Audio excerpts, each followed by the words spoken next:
Todos, bienvenidos. Muchísimas gracias por su presencia aquí esta tarde. Es una alegría muy grande para mí, lo comentaba con mis compañeros de mesa, poder presentar este libro de la colección del Instituto de Humanidades en CEU Ediciones. Es una colección preciosa y aprovecho para agradecer, quería empezar agradeciendo a ustedes su asistencia, agradeciendo a Elena Bonelli y a Juan Carlos sus palabras que nos van a dirigir a continuación y agradeciendo también al Instituto de Humanidades que lleva esta colección. Aquí está don Antonio Piñas, director de la colección, también José María Garrido, secretario, y varios profesores del instituto que llevan esta colección que para CEU Ediciones es una delicia, ¿no? Son títulos, es una colección en dos formatos, mayor y minor, y son títulos todos de un enorme interés, de una gran profundidad. Son títulos, el primero de la colección Compasión, de Alejandro Rodríguez de la Peña, profesor nuestro, un libro que ha abierto una senda para Alejandro de investigación, una guía de lectura de Rebelión en la Granja, de Fernando Ariza, y el tercer volumen, tenemos ya otros tres, pero no voy a glosar la colección, solo faltaba, voy a hablar brevemente del libro que nos ocupa, es esta obra sobre Manuel García Morente. Pues como todos los que estamos aquí, yo empecé a leer a García Morente muy jovencilla, a raíz de una referencia en las memorias de Julián Marías, cuando cuenta, pues esta figura se me presentó a través de los ojos de Julián Marías, ¿no? Y luego le leí a él directamente El hecho extraordinario, que en mi juventud fue una conmoción, y después pues, la idea de la hispanidad, el ensayo de la vida privada. Últimamente los ensayos de crítica literaria que publicó Encuentro, realmente es una obra fecunda y es un pensador, un filósofo y un escritor cuya talla humana y espiritual a mí me parece que se va agigantando con los años, o al menos ante mi mirada, yo voy mirándole cada vez con más admiración. Y haber tenido la oportunidad de editar un libro como este, que recoge sus escritos autobiográficos y su epistolario, donde puede leerse no solo El hecho extraordinario, no solo ese diario de los ejercicios espirituales, que es una enorme ayuda, ha resultado una enorme ayuda también para mí espiritual y humanamente, y también esas cartas donde se ve poco. Yo creo que no conocemos nunca el alma de nadie, ni siquiera nuestra propia alma por completo, ¿no? Siempre permanecen inaccesibles zonas de nuestra alma y del alma ajena a nosotros. Pero si hay una cata, una vía para conocer algo del alma de García Morente es este libro, ¿no? Con ese epílogo maravilloso, además, de sus dos hijas, evocando la figura paterna. Por eso me parece tan importante esta tarde tener en la presentación a Elena Bonelli, que hablábamos que trae la memoria de la familia, ¿no? La preciosa custodia de la memoria del hombre que se ha hecho en la familia, ¿no? Y luego tener también el lujo de escuchar a Juan Carlos Infante, que ha preparado con este mimo, con este cuidado, pues esta obra que, insisto, para cualquier persona que haya leído algo de García Morente y le haya interesado mínimamente, yo creo que es una obra que tiene que consultar, porque aquí está el hombre, es decir, y la obra al final nos habla del hombre y aquí está la esencia de lo que podemos conocer y de lo que nos es dado también saber. Sin más, doy la palabra a doña Elena Bonelli, con mi gratitud por estar aquí esta tarde. Muchas gracias.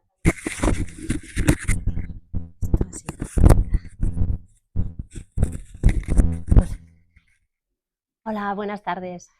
Pues yo quería dar las gracias al Instituto de Humanidades del CEU y también a Juan Carlos por esta oportunidad para hablar un poco de la figura de García Morente, que siempre fue una figura muy referente en mi familia, a través del testimonio de mi abuela y de mi tía Carmen abuela, porque luego teníamos otra tía Carmen que también estaba muy vinculada a él, y bueno, por supuesto a través de mi padre, ¿no? Entonces, pues nosotras queremos dar un poco la visión que teníamos evidentemente dentro de la familia, ¿no? Entonces hemos escrito unas palabras con ayuda de mis dos hermanas, un poco recordando lo que nos contaba mi abuela, lo que nos contaba mi tía, mi padre, y bueno, cómo era una figura central de la familia y bueno, esa sensación se nos transmitió a nosotras y esperamos y estamos en el proceso de transmitirlo a las siguientes generaciones, ¿no? Entonces voy a leerlo porque recoge un poco la idea de las tres, ¿no? Estamos aquí para hablar de la figura de García Morente. Es curioso porque nosotros siempre le llamamos así, ¿no? Nunca. Bueno, mi padre a veces le llamaba Don Manuel, que nos hacía mucha gracia, pero siempre le llamamos García Morente, y mi abuela se refería a él como García Morente, que era algo que nos chocaba mucho, ¿no? A veces sí hablaba de mi padre, pero generalmente hablaba de él así, porque García Morente, entonces era como, era su padre, pero era también un referente para ella, bueno, a muchos niveles, ¿no? Sigo. Bueno, pues nosotros queremos hablar de esta figura de García Morente en la intimidad de su familia, en el legado y en la importancia que siempre tuvo para sus hijas, para sus nietos y ahora para nosotras, sus bisnietas.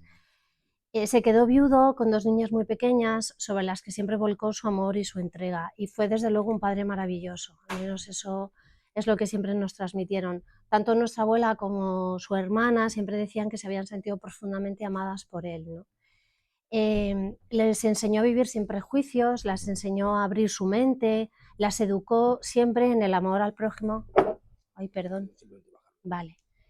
En el amor al prójimo como principio básico de sus vidas.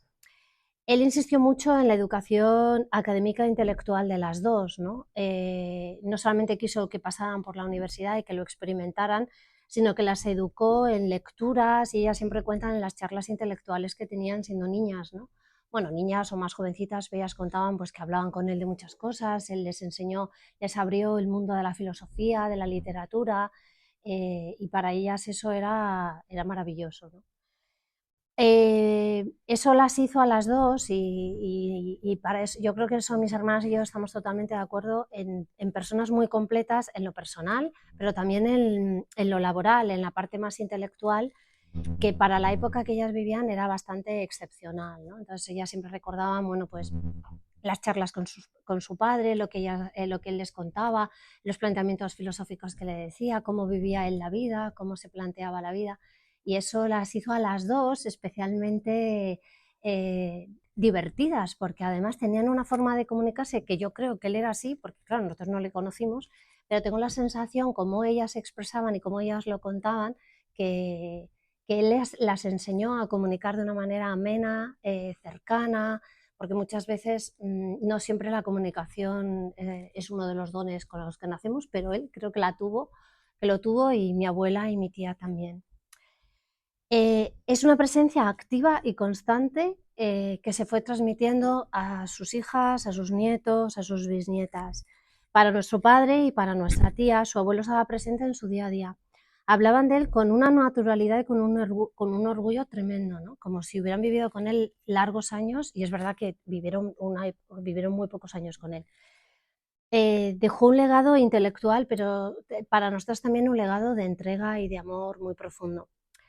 Durante una buena parte de su vida no era creyente, su pensamiento filosófico le decía que Dios no existía, y sin embargo supo abrirse a vivir una experiencia que fue sobrecogedora y transmutadora absolutamente, y que harían de él un hombre completamente nuevo, ¿no?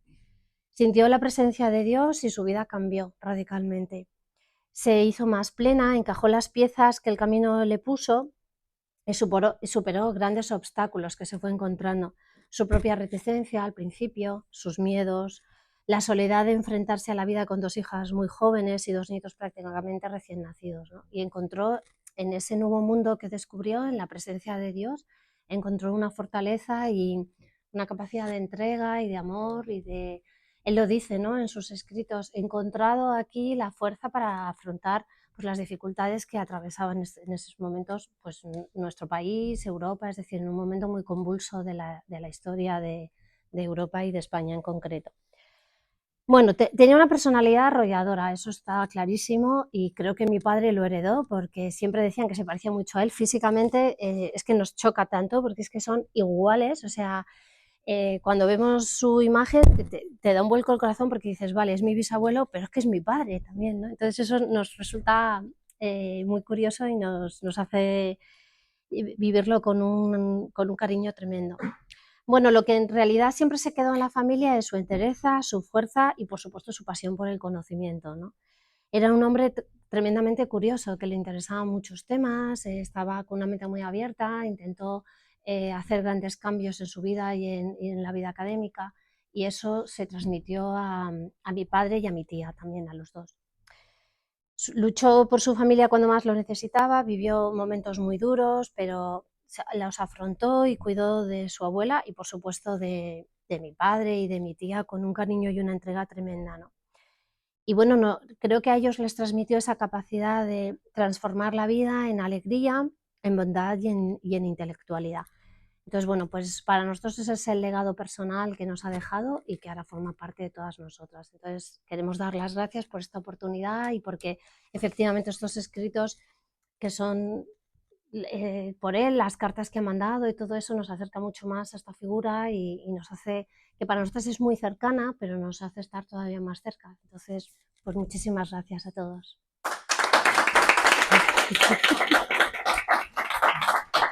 Sí, Bueno, muchísimas gracias. Ha sido un testimonio precioso. Tiene la palabra a continuación don Juan Carlos Infante, editor del libro. ¿Cómo me lo pongo esto? Ahí, ¿no? Perfecto. Bueno, pues sean mis primeras palabras de agradecimiento a CEU Ediciones, a la directora Ana Rodríguez de Agüero y a la Universidad CEU San Pablo por la oportunidad que me brindan de presentar el libro Escritos autobiográficos y epistolario de Manuel García Morente.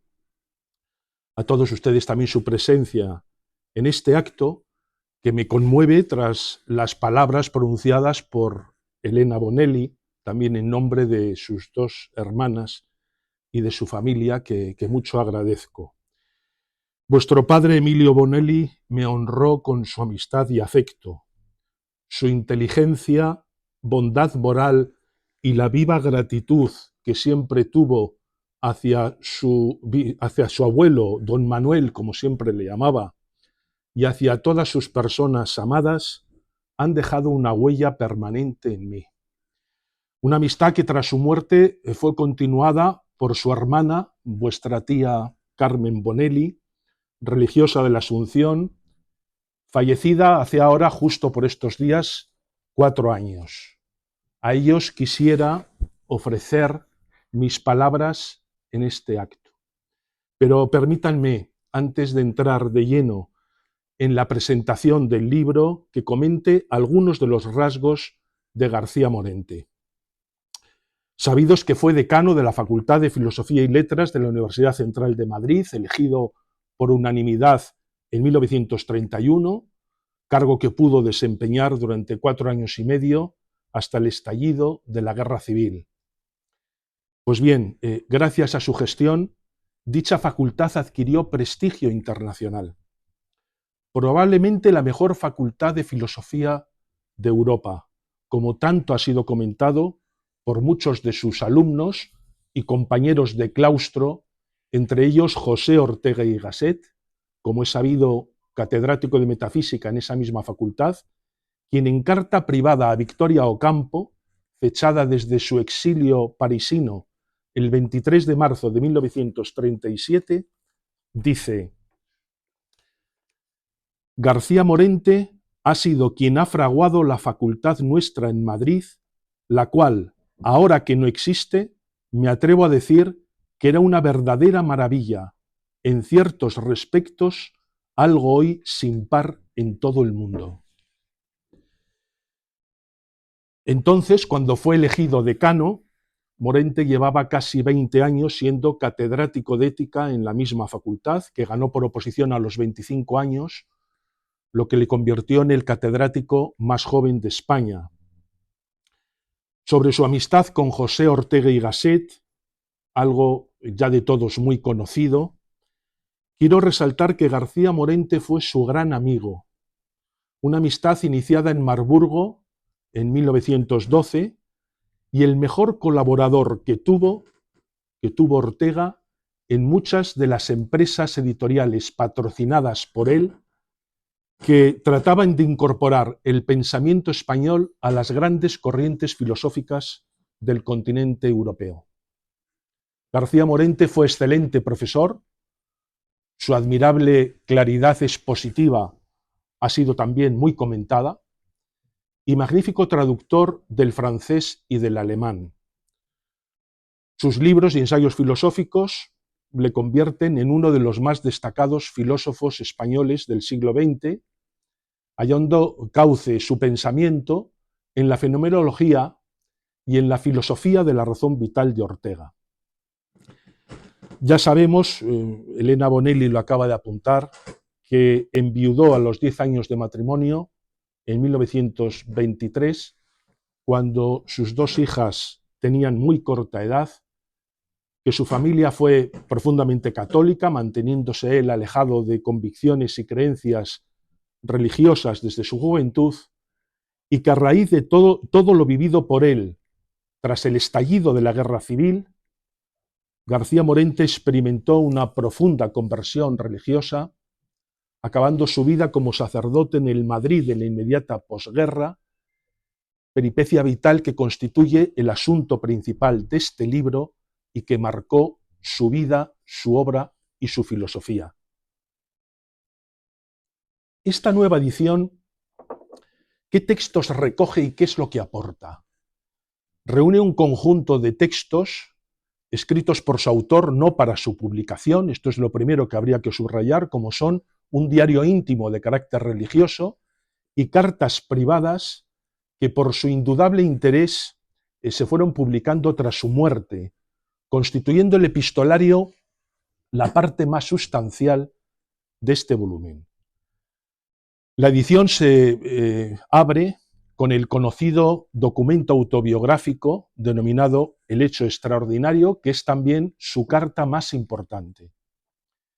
Entregada por García Morente, poco antes de ordenarse sacerdote, al doctor José María García La Higuera, también sacerdote, entonces director espiritual del Seminario de Madrid, y que recoge el itinerario de su conversión iniciado en París, a la que siguen 118 cartas, que como ya he indicado suponen la aportación principal de esta edición. 74 más de las aparecidas en sus obras completas, publicadas hace ya 28 años, debido a Juan Miguel Palacios y Rogelio Rovira.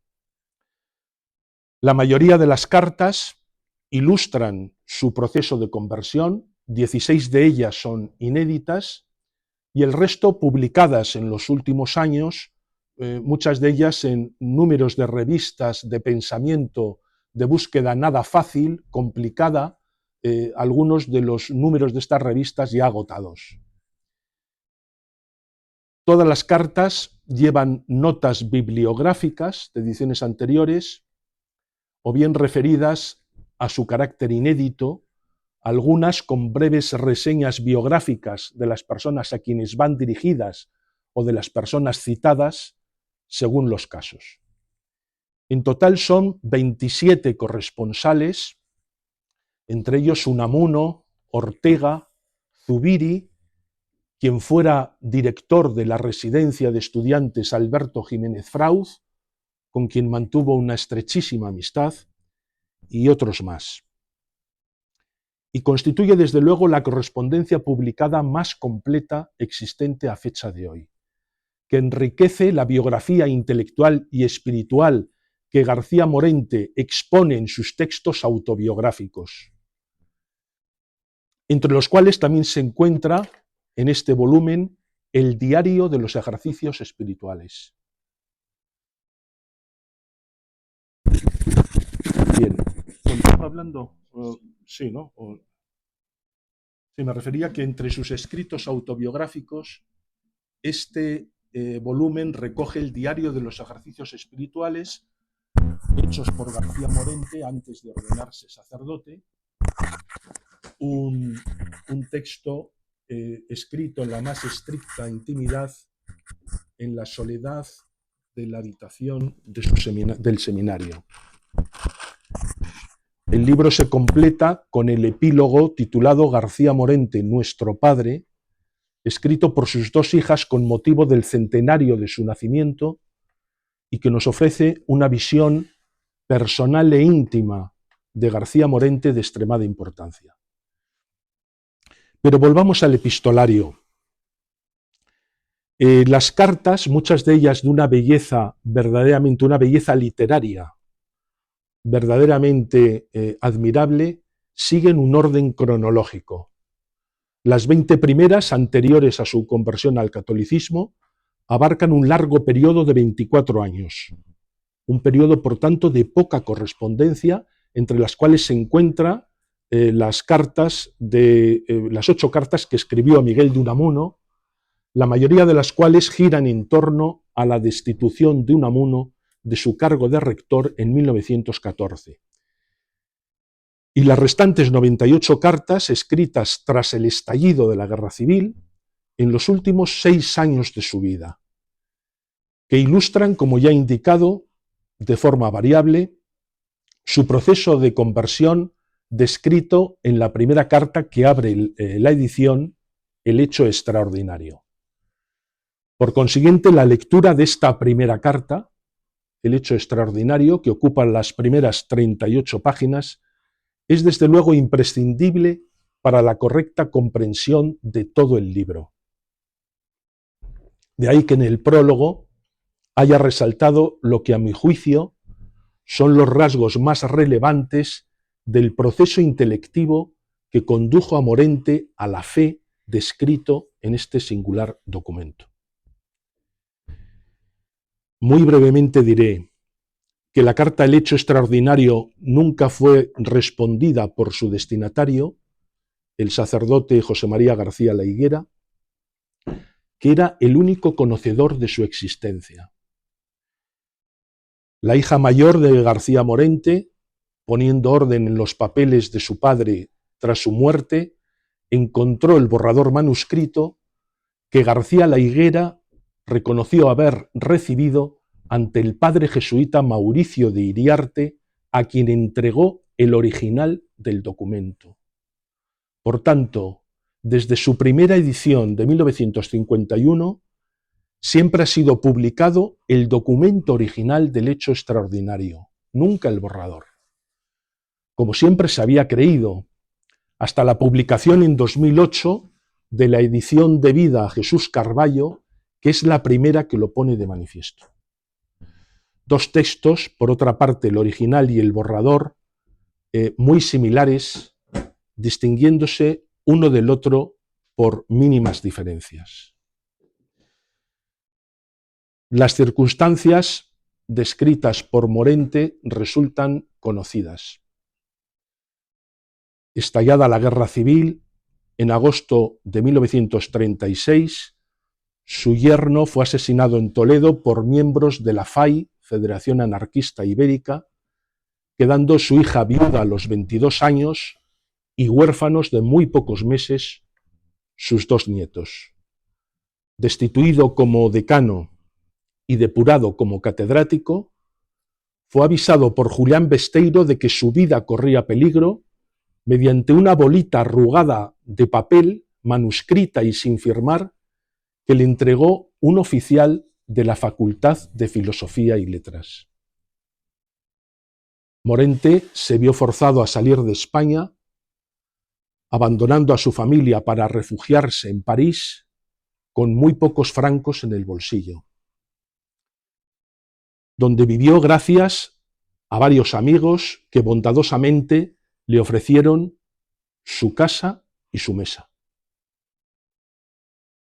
Agobiado por las dificultades para sacar a su familia de España y llevarla a Francia con él, García Morente, repasando en su memoria el curso de su vida y todo lo que le estaba sucediendo desde el estallido de la Guerra Civil, pudo comprobar cómo todo lo que intentaba hacer por propia iniciativa para sacar a su familia de España y conseguir algún trabajo, salía mal y fracasaba.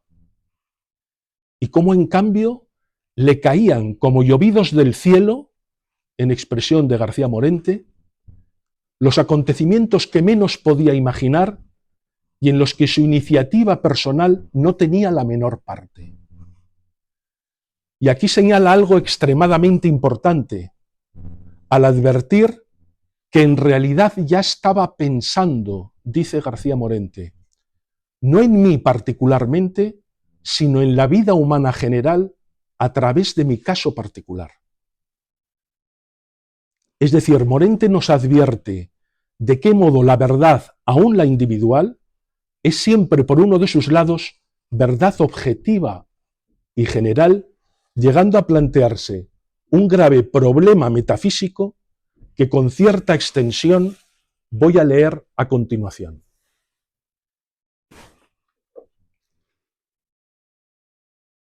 Había aquí una contradicción evidente. Por un lado, mi vida me pertenece, puesto que constituye el contenido real histórico de mi ser en el tiempo. Pero por otro lado, esa vida no me pertenece. No es estrictamente hablando mía, puesto que su contenido viene en cada caso producido y causado por algo ajeno a mi voluntad. No encontraba yo a esta antinomia más que una solución. Algo o alguien distinto de mí hace mi vida y me la entrega, me la atribuye, la adscribe a mi ser individual.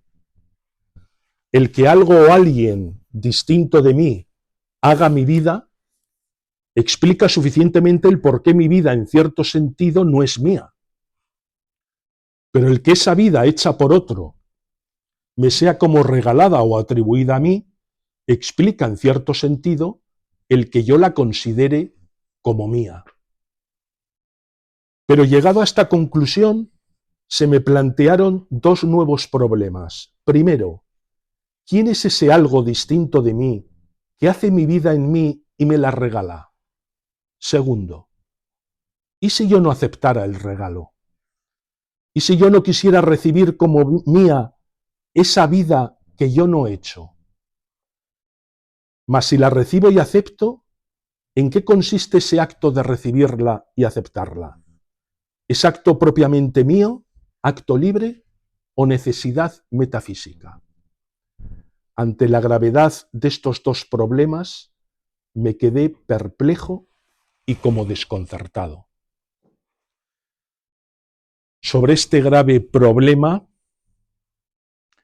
resolvió Morente hacer una especie de investigación metódica y observó que comenzó a pensar con método estrictamente inverso del que solía emplear, al advertir que toda su carga sentimental no estaba con la tesis del determinismo natural por causas y efectos, que era la que más le había llenado hasta entonces, sino con las objeciones providencialistas. Y en este proceso intelectual, abatido y espantado de sí mismo, como él mismo expresa, tras un instante de cierta desesperación, decidió tomarse algún descanso y encender la radio. La música francesa de l'Enfance de Jésus, la infancia de Cristo, de Berlioz, le sumergió en un estado de deliciosa paz, que le permitió acceder intelectivamente a Cristo y ofrecerse mentalmente a Él. Vemos que no fue sin más una conversión a través de la música, no, sino que más bien la música fue un ingrediente o un elemento fundamental en esta fase final de este proceso intelectual de búsqueda de la verdad. En palabras de Zubiri, una fruición rigurosamente intelectiva, que es para el filósofo vasco uno de los modos de presencia de la realidad. Quede aquí sin más apuntada esta tesis zubiriana, que no es este el momento de desarrollar. Insisto, su ordenada reflexión filosófica culminó en su conversión religiosa, a la cual se añadió, recuperada ya su fe, la singular vivencia que él siempre consideró desde el primer instante como un hecho sobrenatural y razonable tras una rigurosa y metódica crítica del mismo. Esto último es importante subrayarlo. Es decir, el hecho calificado por él como extraordinario, en palabras de Morente, allí estaba él, yo no lo veía, yo no lo oía, yo no lo tocaba, pero él estaba allí. Formulado psicológicamente el hecho como una percepción sin sensaciones de nuestro Señor Jesucristo, le aconteció a un Morente ya convertido, a un Morente que de rodillas ya se había ofrecido mentalmente a Dios. Lo que me ha hecho distinguir este hecho extraordinario descrito en la parte final del relato, del hecho que podríamos llamar ordinario, referido al proceso intelectivo que le condujo a la fe y que ocupa la mayor parte de sus páginas.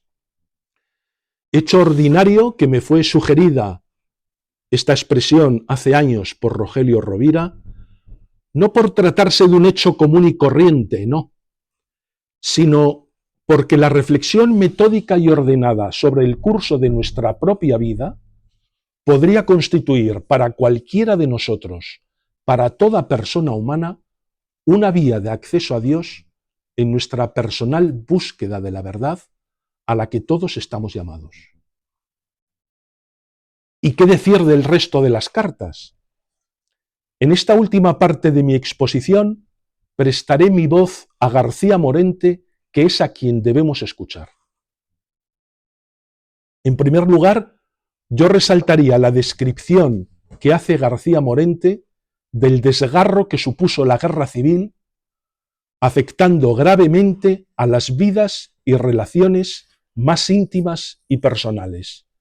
Veamos lo que dice en dos cartas enviadas a Alberto Jiménez Frauz, la primera fechada en París el 15 de febrero de 1937.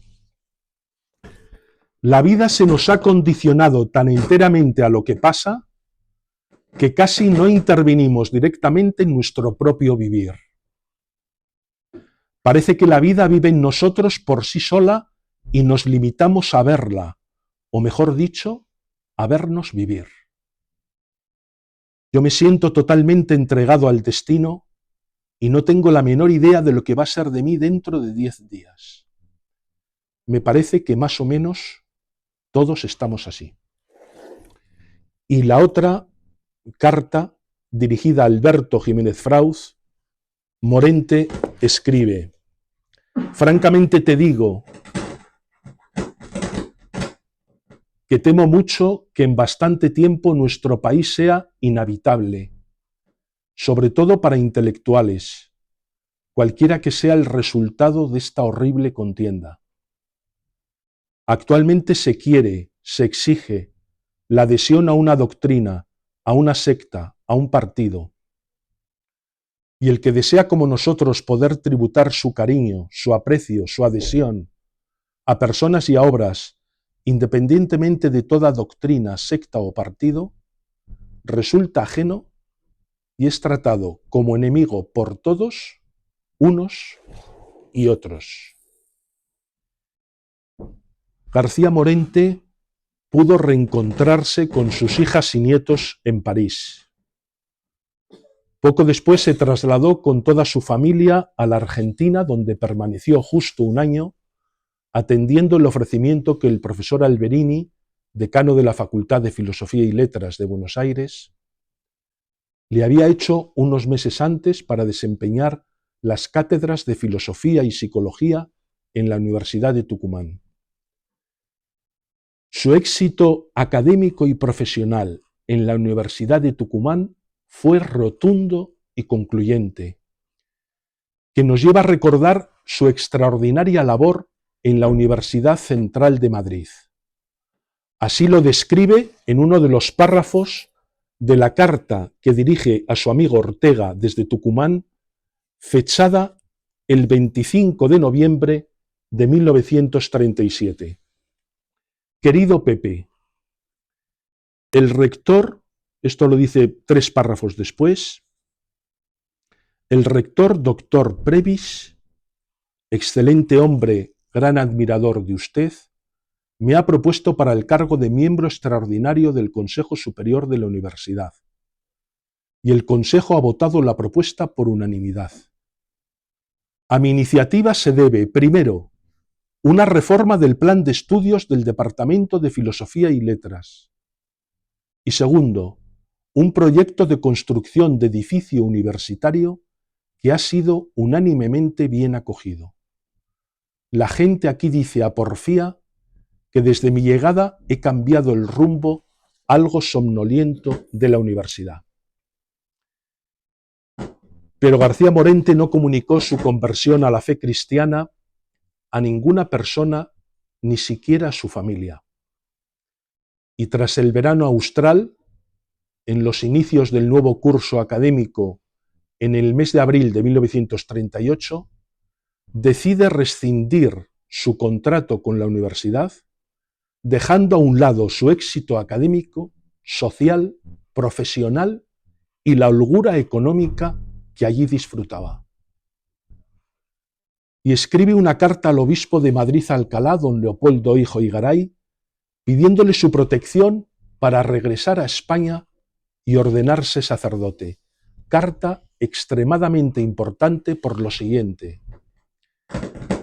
Hay quien afirma que el ambiente agnóstico imperante en la Universidad de Tucumán ejerció una terrible presión sobre García Morente que le impidió dar a conocer su propio pensamiento sobre Dios. Pues bien, esto no fue así. Y es el propio Morente quien lo desmiente en esa carta fechada en Tucumán el 27 de abril de 1938, dirigida, como he dicho, a don Leopoldo Hijo y Garay, ya publicada por Mauricio de Iriarte en 1951, en la que Manuel García Morente explica las razones por las cuales procuró no acercarse lo más mínimo al terreno de las verdades religiosas en sus cursos de la Universidad de Tucumán, añadiendo Morente: porque consciente de mi profunda ignorancia en materia religiosa, veía con toda claridad el inmenso peligro que me acechaba. No poseyendo yo el instrumental sistemático de conceptos que el Espíritu Santo, encarnado en la Iglesia, ha preparado para expresar correctamente las eternas verdades de la fe, era locura insigne arriesgarse a definir por mí mismo el más mínimo punto que de cerca o de lejos tocase a las creencias cristianas. Y dice un párrafo más abajo: resolví, pues, de momento, dar mis cursos de filosofía y psicología, procurando con el más exquisito cuidado no acercarme en lo más mínimo al terreno de las verdades religiosas, y así lo he hecho. Pero antes de emprender su regreso a España, sí quiso aludir a la religión cristiana y habló de Dios. Y habló de Dios en varias conferencias, cosechando un considerable éxito, como en Buenos Aires, donde pronunció unas conferencias sobre el tema de Dios, desgraciadamente a fecha de hoy desaparecidas, que tuvieron una excelente acogida, referidas en una de sus cartas a la editorial Espasa Calpe, fechada en Pollo el 22 de febrero de 1939, en la que dice: sigo creyendo, como en mayo de 1938, cuando hablé de Dios en Buenos Aires, que se puede y se debe verter toda la verdad cristiana católica, sin menoscabarla en lo más mínimo, dentro de las formas y en el ambiente intelectual de la filosofía contemporánea. Y confío en que Dios mediante estaré algún día en condiciones de hacerlo. Es decir, de hacer bien lo que en Buenos Aires hice atropellada o insuficientemente. García Morente embarcó con su familia en Buenos Aires rumbo a España el 3 de junio de 1938, justo en la fecha en la que Ortega le escribe una carta que, por tanto, García Morente no pudo recibir y que recientemente ha sido publicada el año pasado con carácter inédito. Semanas después, desembarcaron en Lisboa y se desplazaron a Vigo, ciudad de residencia de Monseñor Eijo y Garay. Desde esta capital, Morente escribió a sus amigos más próximos, en primer lugar a Ortega, carta fechada en Vigo el 10 de julio de 1938, de la que interesa leer algunos párrafos. Querido Pepe, bueno, un inciso, yo recuerdo que vuestro padre, Emilio Bonelli, me comentaba frecuentemente que únicamente llamaban a Ortega Pepe dos personas, su mujer Rosa y don Manuel García Morente. Un dato importante que tiene su relevancia porque refleja la amistad y la confianza que hubo entre ambos pensadores. Querido Pepe, de Vigo, en donde estamos desde hace pocos días, escribo a usted para comunicarle nuestra llegada a España después de un viaje felicísimo. Y un párrafo después dice: pero lo principal que quiero comunicarle en esta línea es la resolución que he tomado y estoy ejecutando de abrazar la vida religiosa y por de pronto dedicarme a la preparación necesaria para hacerme digno en el menor tiempo posible de recibir las sagradas órdenes. Y hacia el final de la carta añade: yo por mi parte me siento como renovado y rejuvenecido. Mi vida tiene ahora un sentido claro, neto y una orientación inequívoca.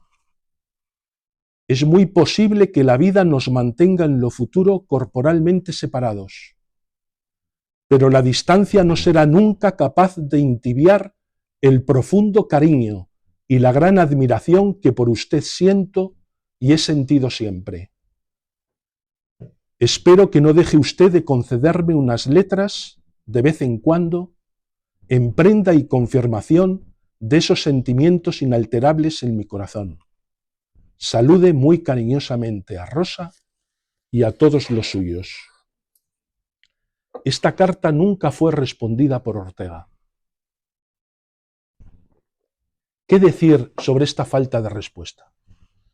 La pregunta es importante. Cuando Morente envía a su amigo Ortega esta carta, el filósofo madrileño veraneaba en San Juan de Luz con su salud muy debilitada, teniendo que ser operado al borde de la muerte poco después en París. Convaleciente en Portugal y en la ciudad de Vichy, en la primavera de 1939, Ortega se traslada nuevamente a París, donde toma un tren hacia Cherburgo, embarcando rumbo a la Argentina para impartir unas conferencias en Buenos Aires. Según afirma su hijo José Ortega Spotorno en su libro Los Ortega, su padre, enfermo y maltrecho, desembarcó en una Argentina inhóspita, padeciendo la etapa más dura de su vida. Pues leo textualmente las palabras de su hijo José referidas a su padre: ni sus intentos de tener una cátedra en la Universidad de Buenos Aires, ni sus proyectos de hacer una editorial, la editorial Azor, acabaron en buen puerto. Y unido esto a la sorprendente traición de su querida Espasa Calpe, que fue su gran disgusto, y a las inesperadas dificultades para su colaboración en La Nación, nos explican ahora ese estado de profundo desánimo. Su hijo, Ortega Spotorno, añade en este mismo libro: esa amargura que nunca había tenido un hombre jovial como él se confirma en la carta que escribió a Victoria Ocampo el 9 de octubre de 1941, en la que Ortega escribe: puedo decirte que atravieso la etapa más dura de mi vida. Muchas veces en estos meses he temido morirme en el sentido más literal y físico, pero en una muerte de angustia. Y en una carta anterior lo explicaba: cuando las bases de nuestra vida se han roto o están gravemente enfermas, no es posible contar lo que nos pasa ni al mejor amigo, porque no puede sin más entenderlo. No, hay que callar, aguantar y sumergirse en un rincón. En efecto, atendamos lo que García Morente pudo advertir en carta fechada en Tucumán el 17 de agosto de 1937 a Ortega, es decir, 1 año y 8 meses antes de la marcha de Ortega a la Argentina. Mi muy querido Pepe, los filósofos Alberini y Romero Recordemos que el filósofo Alberini fue quien ofreció a García Morente 2 cátedras en la Universidad de Tucumán. Dice, los filósofos Alberini y Romero, con respecto a usted, los 2 me produjeron un efecto indefinible de reserva y como de prudencia. Dan la impresión como de no quererse entregar o comprometer en demasía, y casi me atrevería a afirmar, en el seno de la confianza absoluta que nos une a usted y a mí, que en el fondo no les importa gran cosa que usted vaya o no vaya a la Argentina. O mejor dicho, que si usted no va, eso no les causará mayormente pena ni disgusto. Pues bien, ese estado de profundo desánimo, ¿acaso pudo de algún modo estar en el origen de la falta de respuesta de Ortega a la última carta recibida de su amigo Morente? Dejemos esta pregunta así planteada. ¿Le pudo doler a García Morente esta falta de respuesta de Ortega?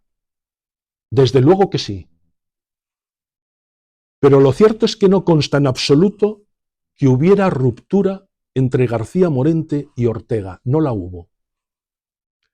Poco antes de ponerse en camino Soledad Ortega hacia Lisboa en 1942, para recibir a su padre tras su regreso de la Argentina, que ya sería definitivo, el presbítero García Morente le manifestó: dile a tu padre, de mi parte, que soy profundamente feliz. Y en un libro sobre la vida de Ortega, su hijo primogénito Miguel, refiriéndose al fallecimiento de García Morente, escribe: fue para mi padre un desgarrón enorme. Me dijo, es el primero de los nuestros que se marcha. Voy a leer tan solo algunos párrafos de una carta más. La segunda carta que García Morente escribió desde Vigo tras su regreso a España a Javier Zubiri, justo 3 días después de escribir a Ortega. Como ya saben, Zubiri, sacerdote, obtuvo la dispensa del celibato y se casó canónicamente con Carmen Castro, hija de Américo Castro. Según afirman sus biógrafos, Jordi Corominas y Joan Albert Vicens, Morente llegó a ser el mejor amigo de Zubiri en la universidad. Querido Zubiri, ya ve usted, estamos en Vigo, es decir, en España, en nuestra España. Y un párrafo más abajo le dice, y ya se me hace tarde decirle a usted la novedad. Y la novedad es que me hago sacerdote y abandonando la cátedra me dedico de hoy en adelante al servicio de Dios. Usted quizás sea de los poquísimos amigos a quien esta noticia no sorprenda. Con usted en alguna ocasión he debido de clarearme un poco. Pero en realidad la idea empezó a arraigar de un modo permanente en mi alma el año pasado, hacia el mes de mayo. ¿Recuerda usted cuando en mayo, creyendo perdido el empeño de recobrar a mis hijas, anduve en tratos con el abad de Ligusé para recluirme en un convento? Usted me regaló un hermoso libro sobre la orden y la regla benedictina, pues de entonces data la cosa. Otro breve inciso, acaso sea poco conocido, que Carmen Castro y Javier Zubiri acabaron profesando como oblatos benedictinos. Pero finalicemos la lectura de la carta con el párrafo destacado en la contraportada del volumen. Por mi parte, dice García Morente a Zubiri, estoy verdaderamente transformado y casi rejuvenecido. Mi vida ahora tiene un sentido claro, inequívoco y una orientación fija. Ya no es ese fluctuar entre opiniones, ese rumbo incierto y angustioso. He descubierto una roca inconmovible en la que he asentado las plantas, y una inmensa paz ha entrado en mi alma como si desde ya estuviera en la eternidad misma. Alejado García Morente de convicciones religiosas desde sus años de bachillerato, su honestidad ética, que siempre la tuvo, le hacía pensar en la necesaria fidelidad que toda persona debía tener a sus propias creencias. Reflejo de su altura moral que le caracterizó siempre y su apertura hacia el hecho religioso y hacia lo divino. En este punto me remito a los 3 testimonios que así lo atestiguan de Manuel Mindán, Leopoldo Eulogio Palacios y Gregorio Marañón, recogidos en la nota 25 del prólogo, de la que leeré muy brevemente los 2 primeros testimonios. El primero de ellos de Manuel Mindán, alumno de Morente en la Facultad de Filosofía de la Universidad de Madrid, siendo él ya decano, relativo a una de las clases impartidas por García Morente. Dice Manuel Mindán: en cierta ocasión, uno de los compañeros, recién converso al catolicismo, realizó el trabajo encomendado en la clase con el entusiasmo religioso de un neófito.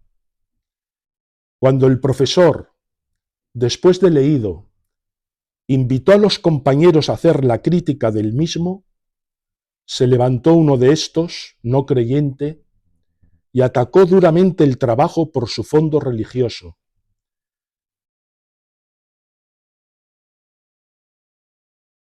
Diciendo que eso eran actitudes sobrepasadas y propias de gente no intelectual y menos culta. El profesor se le quedó mirando fijamente y después de un momento de silencio le dijo: no tiene usted razón para ponerse así ni para decir lo que ha dicho. El hecho de que su compañero cuente con Dios en su trabajo puede deberse a una superioridad y no a una inferioridad. Es posible que su compañero tenga un sentido que a usted y a mí nos falta, el sentido de lo divino. Y añade Manuel Mindán: esta actitud de Morente me hizo impresión. Por eso, cuando más tarde oí hablar de su conversión, fue algo que no me extrañó del todo. El estudiante converso al catolicismo, mencionado por Mindán, era su compañero Leopoldo Eulogio Palacios, quien años después, siendo ya miembro de la Real Academia de Ciencias Morales y Políticas y catedrático de Lógica de la Universidad de Madrid, escribió lo siguiente sobre Manuel García Morente: cuando le volví a ver después de la tragedia del año 36, el maestro llevaba ropas talares. Para otros fue aquello un cambio brusco, para mí no. Le había oído varias veces expresarse con esperanzadoras simpatías hacia el catolicismo. Una mañana de invierno, siendo yo alumno suyo de ética, mientras explicaba una página de la fundamentación de la metafísica de las costumbres, nos hizo una observación encomiástica del sacramento de la penitencia.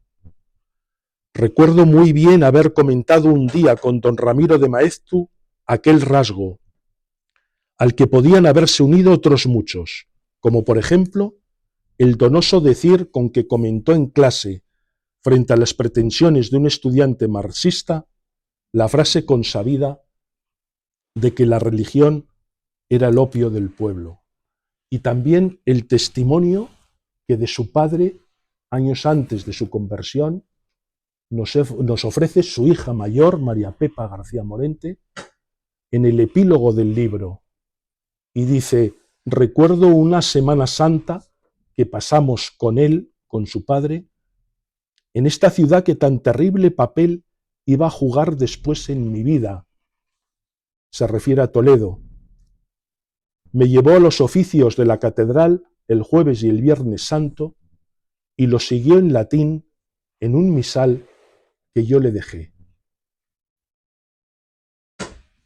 Esta consideración y respeto hacia lo divino de García Morente se derivaba de su actitud filosófica clásica, ya apuntada por él en 1923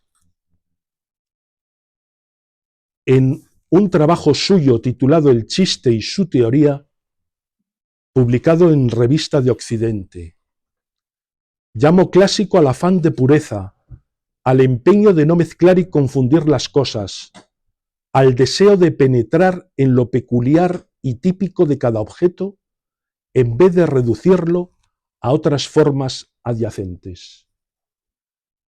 Llegados a este punto, se debe afirmar que el pensamiento y el perfil espiritual de Manuel García Morente son reflejo de un estilo de vida clásico, ocupándose él mismo de esclarecer la esencia del clasicismo. De modo que no verlo así supondría no llegar a entender el núcleo vital de nuestro pensador.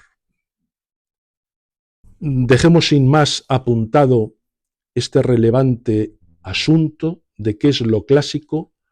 Me remito al trabajo de Rogelio Rovira titulado Manuel García Morente y la idea de lo clásico, publicado en Revista de Occidente hace ya casi 40 años, en 1986. Lo cierto es que su actitud filosófica clásica nos explica, en primer lugar, su reconocimiento del hecho extraordinario acontecido en París no como una ilusión o engaño, sino como un hecho razonable. También la prontitud con que tomó la resolución de ordenarse sacerdote al día siguiente del hecho extraordinario, permitiéndole su conversión profundizar hondamente en su actitud filosófica clásica, otorgando un sentido más preciso al adjetivo clásico a raíz de sus estudios de la filosofía de Santo Tomás de Aquino. Y él escribe, no la escribió, él pronunció en una conferencia pronunciada en 1941, titulada El clasicismo de Santo Tomás, dice: el concepto de lo clásico puede reducirse a 3 notas características. Primera, predominio de la atención a lo diverso y diferencial sobre la atención a lo común y general. Segundo, intuición de las jerarquías dominantes en las distintas formas de realidad. Y tercera, respeto a la objetividad. Y en cuanto al contenido de su pensamiento tras su conversión, tan solo apuntar que Manuel García Morente nunca renunció al magisterio de Ortega. Más bien al contrario, la recuperación de su fe vino a otorgar una nueva luz a la filosofía de la razón vital, cuyas concepciones no tuvo tiempo de integrar con el pensamiento de Tomás de Aquino y la verdad cristiana católica. Una nueva luz que movió a Morente a buscar otra noción de vida partiendo de Ortega, pero yendo más allá de Ortega. En efecto, para Morente, mi vida la hago yo, sí, pero con un trazado circunstancial y vocacional no elegido por mí, que me es dado o propuesto no por el puro azar, lo que le llevó a introducir en su concepción de vida la idea de providencia junto con la idea de libertad como aceptación de la voluntad de Dios. Y finalizo mi presentación, al igual que hago en el prólogo del libro, con las palabras que García Morente escribió en una pequeña esquela encontrada entre sus papeles por Juan Miguel Palacios, y que para mí muestran un significado aún más profundo en el momento más doloroso de mi vida tras la muerte de mi buenísima esposa. Dice García Morente,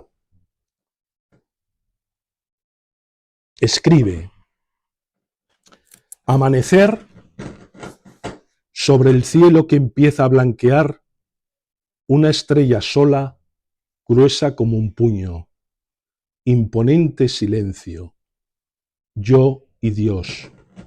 Dios mío, ¿por qué me has abandonado? Pero no, grandísima paz de Cristo.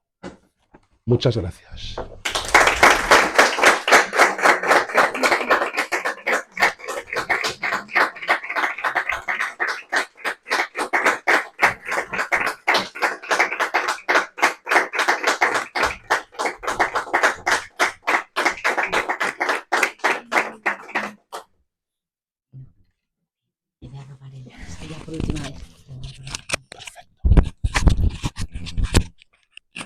Muchísimas gracias. Imagino que como gran parte de nuestro público estoy muy impresionada y conmovida también por esta magnífica exposición. Ha sido un privilegio estar aquí esta tarde, poder escuchar la amorosa memoria de la familia, la custodia de la figura de Morente por aquellos que conocieron a los que le conocieron y que conservan el cariño y la veneración hacia don Manuel también, sí. esa conjunción que me ha encantado, ¿no?, de García Morente y a la vez la figura entrañable entregada a la familia, que también trasluce la obra. Insisto que para mí el epílogo de las hijas enriquece extraordinariamente una obra que, como han podido también ver los que no la hayan aún tenido la suerte de leerla, que es una experiencia preciosa, con lo cual envidio a aquellos que aún no la han leído y van a leerla por primera vez. Pues como muy bien nos ha ido desglosando Juan Carlos todo este itinerario vital, ¿no? Agradezco especialmente la exposición también de Juan Carlos Infante. No sé ustedes, a mí me ha resultado muy reveladora esta idea del hecho ordinario que precede al extraordinario y de cómo la reflexión metódica y ordenada sobre el curso de la propia vida puede ser una vía de acceso a Dios. Me ha resultado, bueno, una idea reveladora. Las dos exposiciones han sido maravillosas, de verdad que yo he disfrutado aquí como una enana, ha sido un privilegio absoluto y a las caras del público, y creo que nos ha sucedido a todos.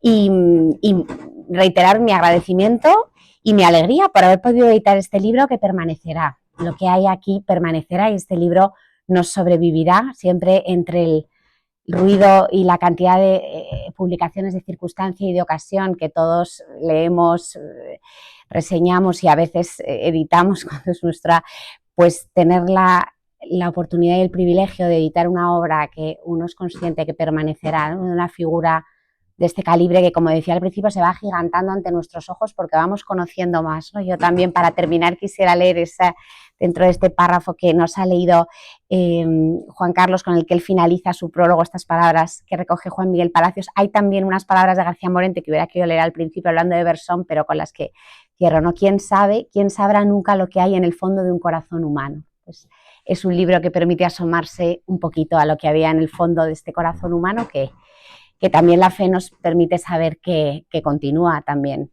vivo. Así que muchas gracias a todos y un privilegio estar. Gracias.